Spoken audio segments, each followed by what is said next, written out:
Hello everyone, it's been a while.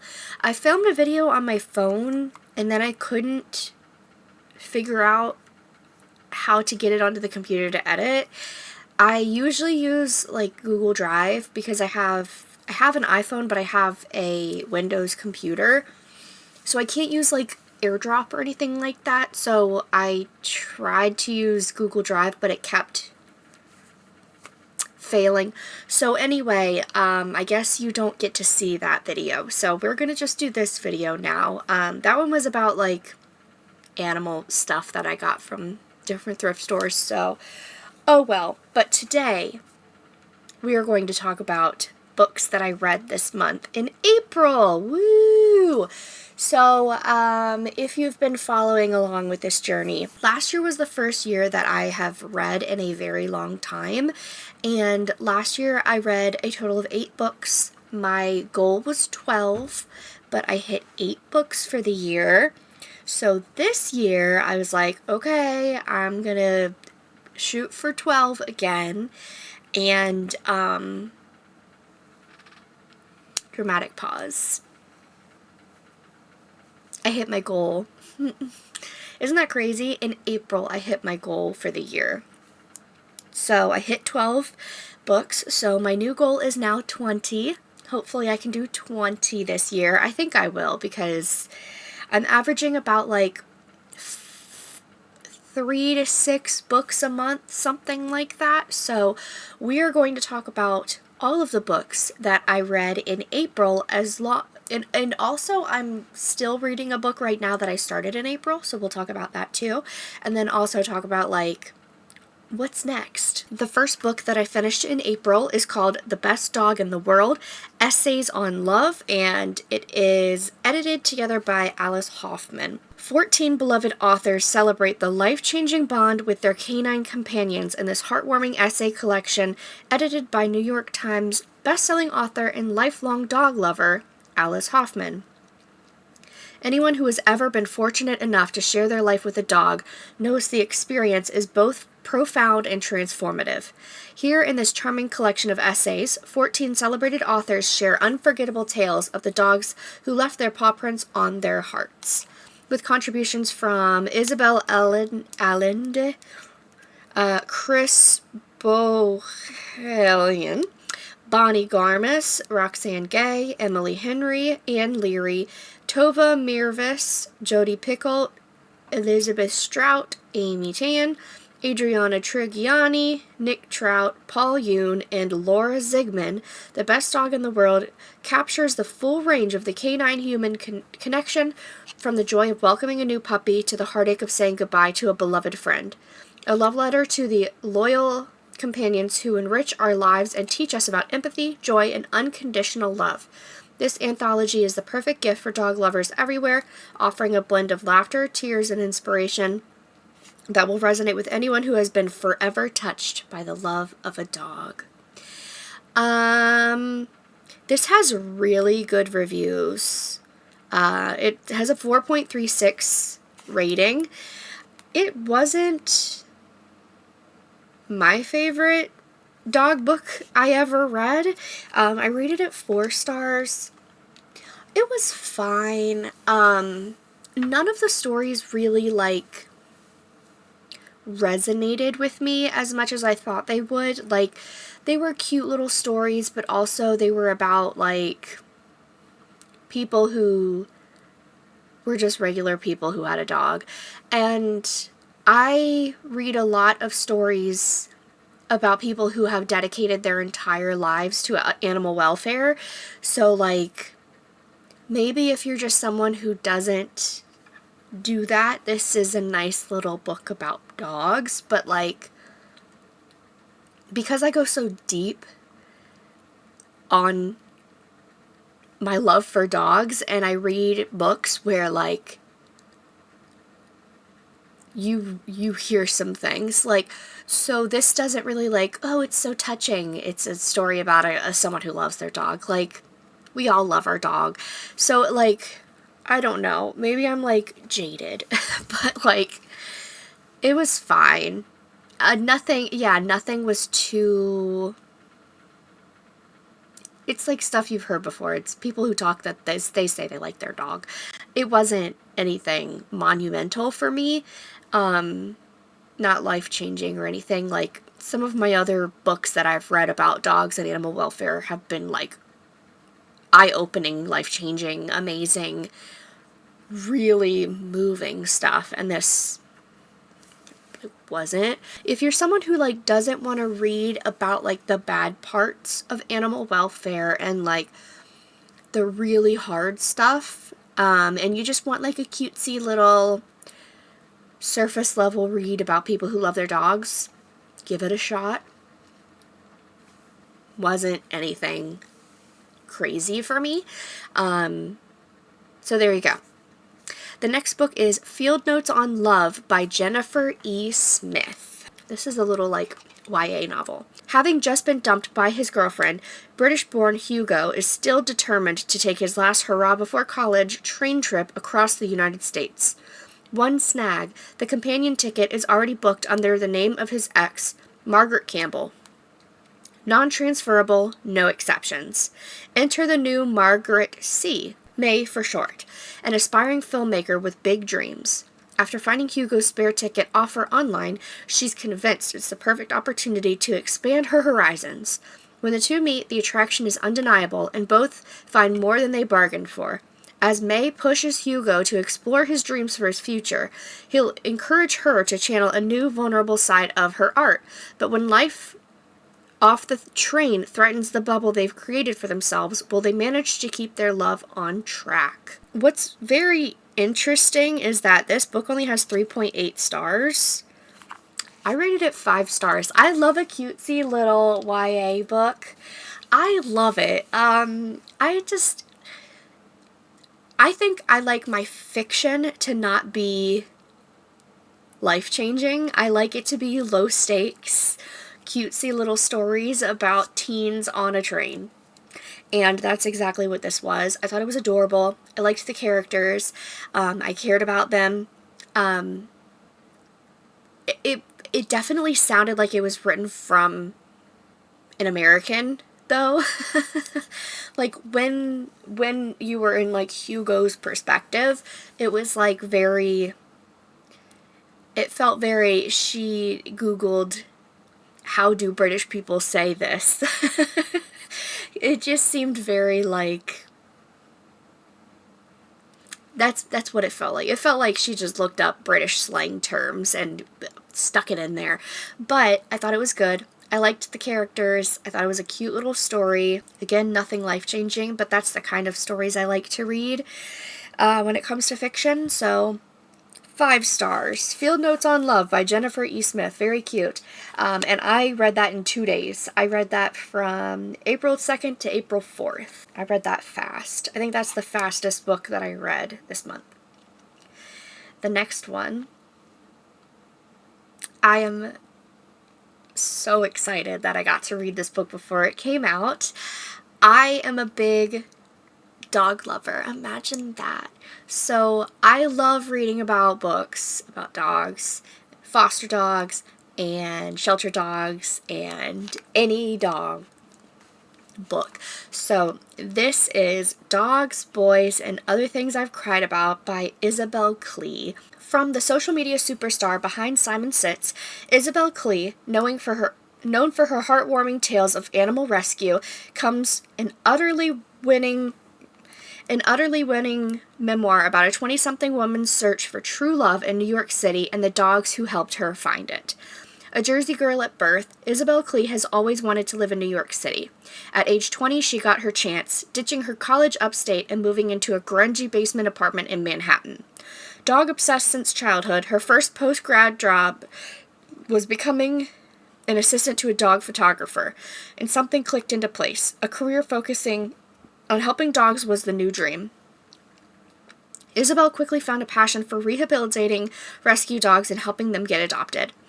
At the same time, she was caught up in a whirlwind of friendships, parties, fickle boyfriends, and grand romances, which she recounts in honest, tender, and sometimes devastating chapters about the search for love and belonging. Isabel's first true love, though, was Simon, a fluffy puppy who'd been saved from the meat trade. As the highs and lows of her 20s hit Isabel in wave after wave, it was Simon who kept her grounded.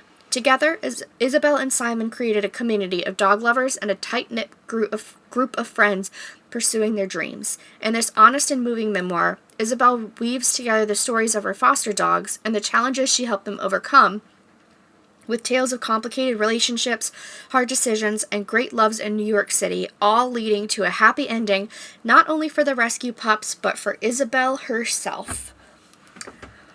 This was so cute. I was so excited when I saw that she read a book, and I was even more excited when NetGalley finally accepted me to read it. It took a really long time for them to be like, yeah, I guess you could read it. So I was accepted on March 18th, and you better believe on March 18th, I opened that book and I started reading. So I use NetGalley quite a bit now, and they give you like an advanced reader copy ebook to read, so you can read it, see what you think, send in a review, and see if that's something that you're...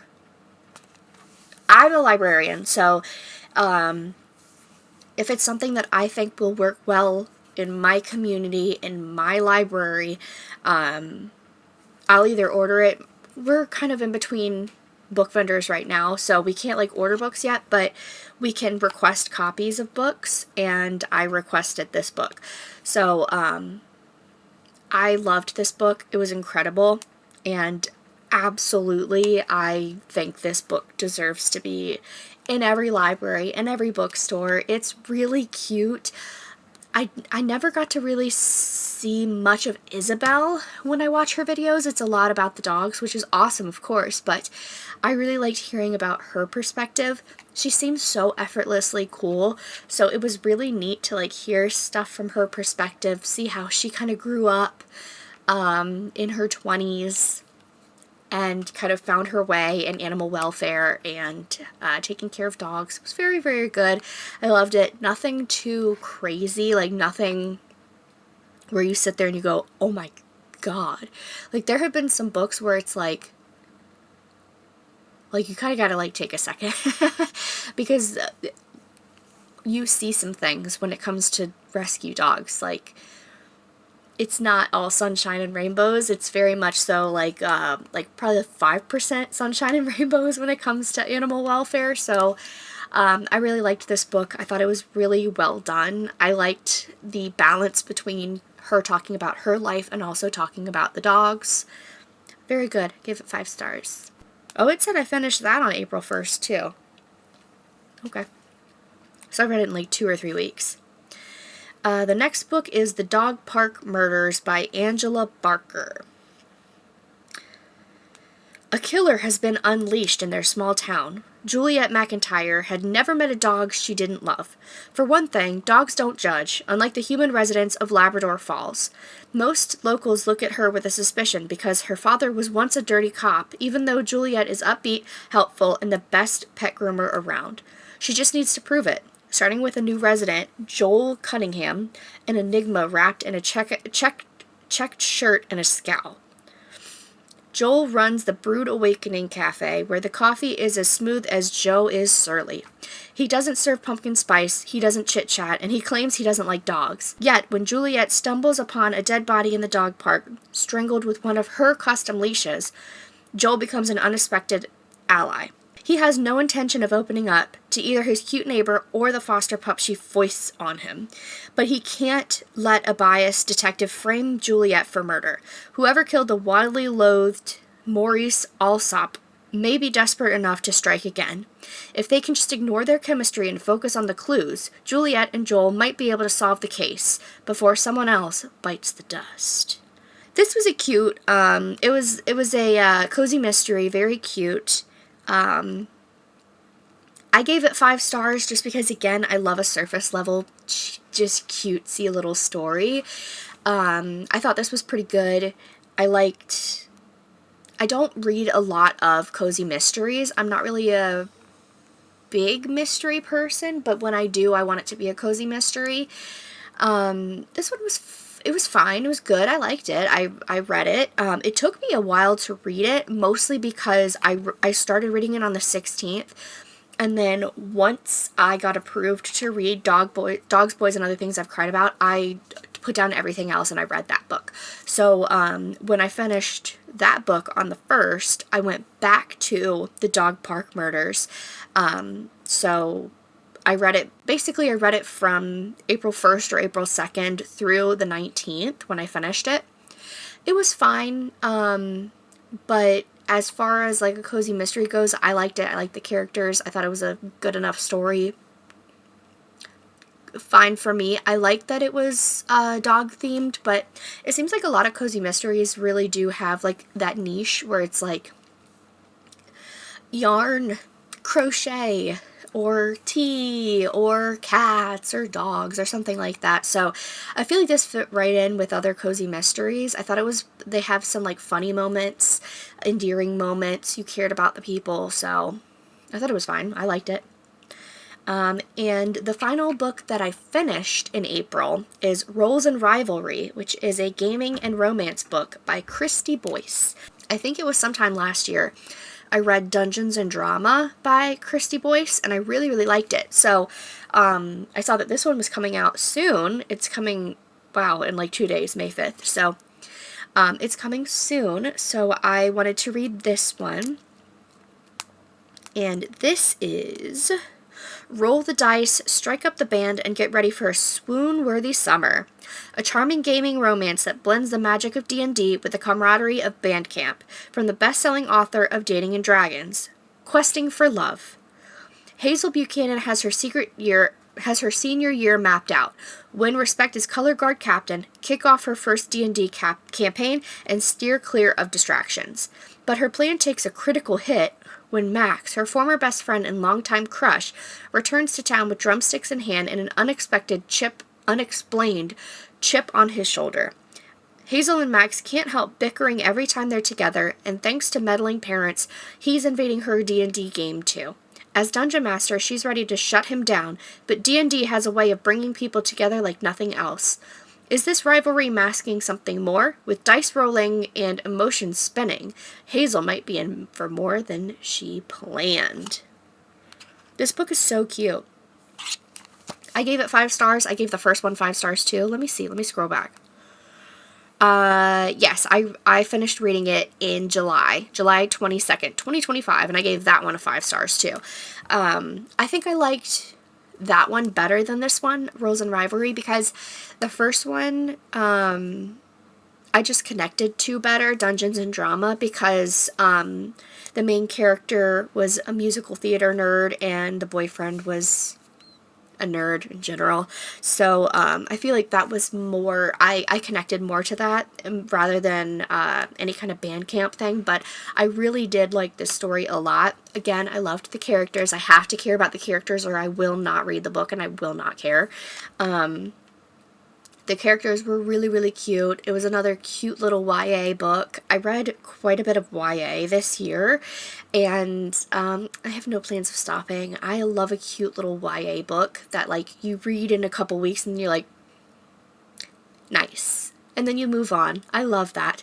This actually took me 5 days to read, which is really short, like, good for me. I really, really liked this book. It was so, so cute. I love that they have more books about, like, unconventional people, like the D&D stuff and everything, but that's not their whole persona. It's something they like to do. They love D&D, they love being nerds, they love band camp or whatever, but there's more to them than just that, and I really like that about these books. And I love a little romance. It's very predictable, just like any other cutesy little YA romance, and I love it. Like, give me more. I want their first kiss to be on the last page and be like, oh, beautiful, and then put it away and move on. Like, I loved it. I haven't read the second one. I own it. Here's a funny story. I checked out the second book from the library, and I had it on my my little table, and Melon ate it. we've been trying to work on her being out of her crate when we are not home. We are giving it a little bit of a test run right now, trying to build that up for the times that we're not gone for very long. We anticipated we would be gone for 4 hours. It turned into 6 hours, and I think that's just too long to leave her out of the crate unsupervised, because I'm sure, like, we don't know when it happened while we were gone, but I'm assuming it wasn't right away. I'm assuming it took her a long time to finally be like, I'm bored, I'm chewing up this book. And she doesn't do stuff like that. And it might be like she's really attached to me, so she might have been going through like what do they call that? What's that called? You know, separation anxiety. She might have been doing some of that, a little bit of being bored, and she chewed up the book, and it is what it is. So I rebought the book on Amazon. I want to read it first, and then I'm going to replace the book that she ate with this one, because it's the same book. But anyway, so I will read that one. I would rather read it sooner rather than later, so that way I can replace that book and get the book off of my library account. But it's annoying, but it is what it is. That's not something she would ever regularly do. It was very outside of something she would do. I'm not like mad at her or anything. Like, it shouldn't have been in a place where she could reach, and it's whatever. So that's probably the next book that I will start reading. I am currently reading 100 Dogs and Counting, One Woman, 10,000 Miles, and a Journey into the Heart of Shelters and Rescues by Kara Sue Achterberg. Last year I read her first book, which was Another Good Dog, and it was very, very good. This says, after nearly a year struggling to find a home for a particular foster dog, Kara begins to wonder how the story ends. When will all the dogs be saved? Even after the 100th foster dog passes through Kara's home, the stream of homeless dogs appears endless. Seized by the need to act, Kara grabs her best friend, fills a bag with donations, and heads south to discover what is really happening in the rural shelters where her foster dogs originate. What she discovers will break her heart and compel her to share the story of heroes and villains and plenty of good dogs, because the first one was Another Good Dog, in the hopes of changing this world. From North Carolina, where pit bulls fill the shelters and heartworm rages, to Tennessee, where dogs are left forgotten in pounds, and on to Alabama, where unlikely heroes fight in a state that has largely forsaken its responsibility to its animals. Kara meets the people working on the front lines in this national crisis of unwanted animals. The dogs, the people, and their inspiring stories draw her south again and again in search of answers and maybe a dog of her own. 100 Dogs and Counting will introduce the reader to many wonderful dogs, from sweet Oreo to quirky Flannery, but also to inspirational people sacrificing personal lives and fortunes to save deserving... This makes me so sad.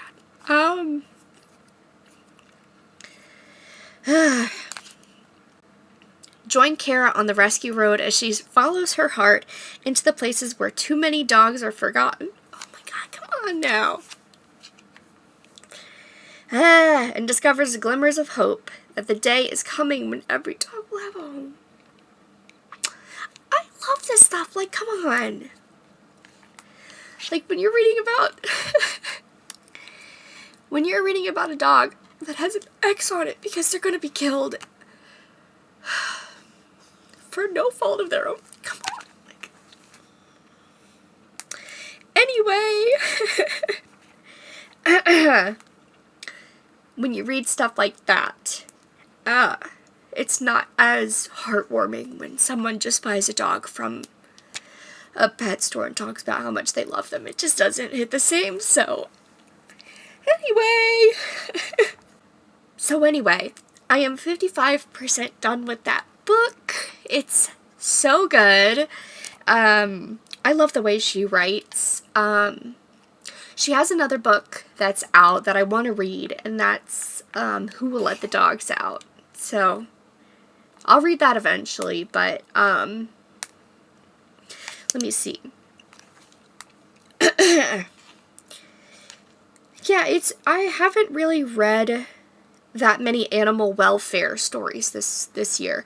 Last year was a lot of them. I read Dog Tripping, 25 Rescues, 11 Volunteers, and 3 RVs, and then I read Another Good Dog. I read Mutual Rescue, Misunderstood, which I'm not really the biggest fan of that one, but Rescue Dogs, that one was really, really good. So, I read a lot of books about animal welfare. I just care about that stuff way more than anything else. So, I don't know what nonfiction book I'll read next about it. I kind of want to read nonfiction about other animals too. Not just dogs and cats. I think it'd be cool to read stuff about, like, I mean, even like animal welfare, but like farm animals. That could be cool. I feel like there are a lot of those, like, sanctuaries about, like, horses, like retired racing horses or something, and meat, like the meat trade that they were talking about, like, but with cows and pigs and stuff like that. I think that would be a really interesting read. So that'll probably be what I focus on next, because I feel like we're running out of books about dogs right now because I've read them all. And I wouldn't mind kind of shifting a little bit, because it's been a lot of reading about this stuff, and as much as I love it, sometimes it's a little heavy. So, it would be nice. I mean, I feel like I'm sure that stuff's heavy too, about like farm animals and stuff like that, because that it's like the public views certain animals in such a weird way. Like, what in a human makes them think that a dog is more worthy to live than a chicken? And cows and stuff, like cows and pigs, like those are big animals and they're smart, and it's like, what's the difference between a pig and a dog? What makes you think that it's okay to eat a pig but you would never eat a dog? I want to read, like, the stuff behind all of that, and get more into, like, other animals with animal welfare. However, I don't really want to be vegetarian.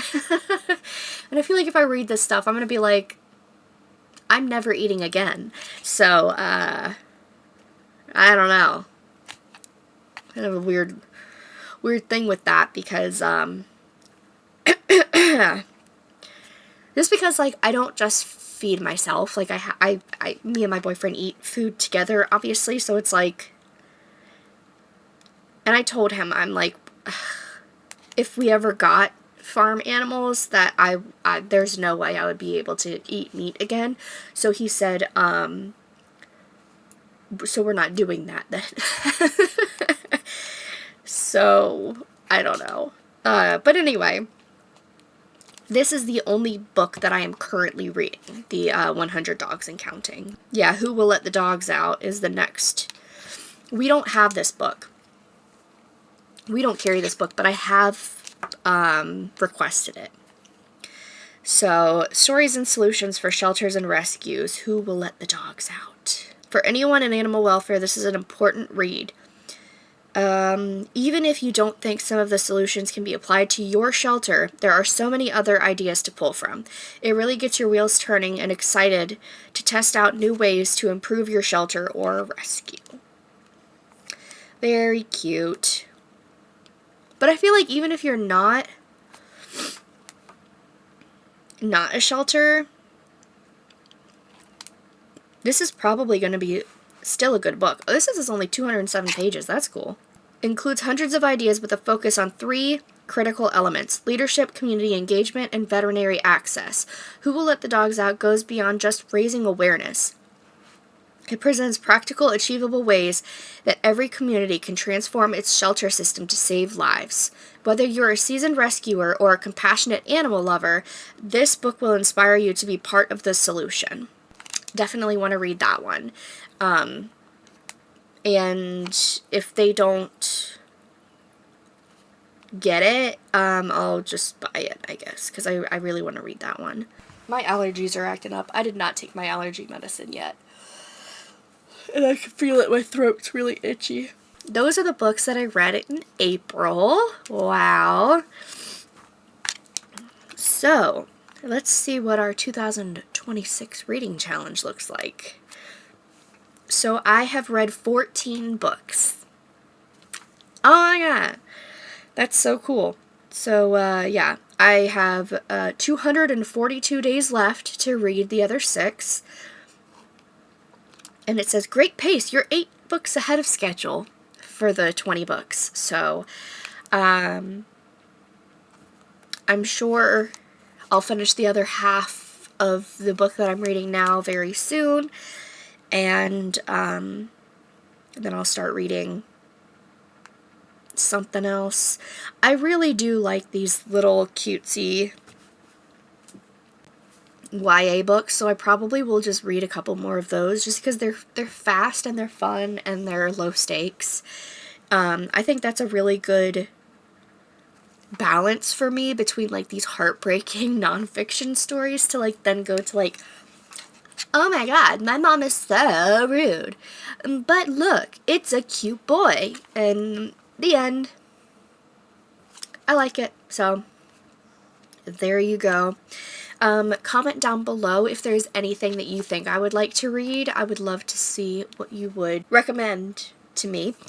All of the links down below for these stories are going to be Amazon affiliate links, so if you buy from those links, I may get a small commission, but it would be appreciated. And yeah, let me know what you think with the books that I read, and if you've read them, tell me what you thought. And I'll see you in my next one. Bye.